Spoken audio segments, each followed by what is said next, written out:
Hi, I'm Sarah Eiferman. I'm a business strategist, and today we are talking about business plans and securing long-term growth for your business. So a business plan is a term that's commonly thrown around, and most people hate having a business plan.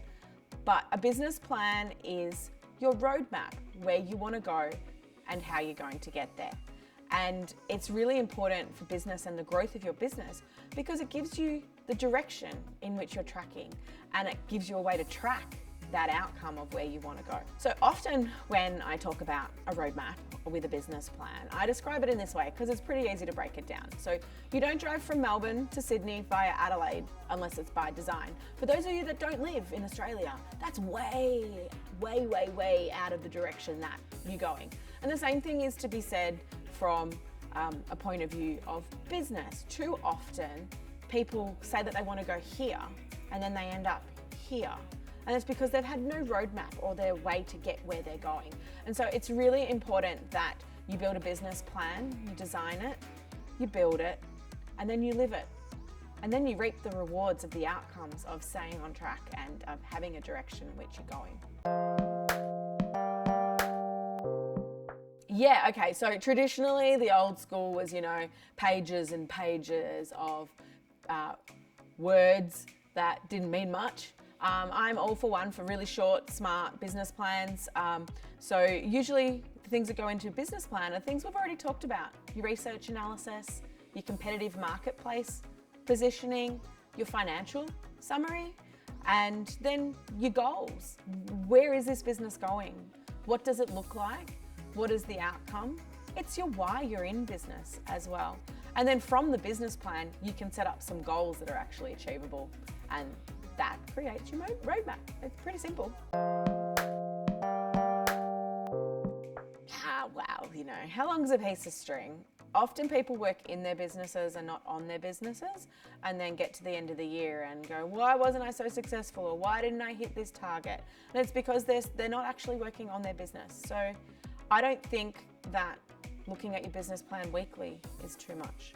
If you were to say a minimum, I'd say at least a month. But realistically, a business plan is supposed to be fluid. It's supposed to move with you. It can be in your head, but it really helps to have it written down, especially if you've got staff or other business partners, so that you're all in the same car, driving in the same direction. When you plan out a business plan, people say, how many years do I need to plan for? I like to start with a 5-year goal, mainly because, especially in Australia, but around the world, most businesses don't survive their first year, let alone the 4th year. And so if they get to the 5th year, they've actually been successful. So I look at it from the point of view as, well, let's aim to be successful to start with.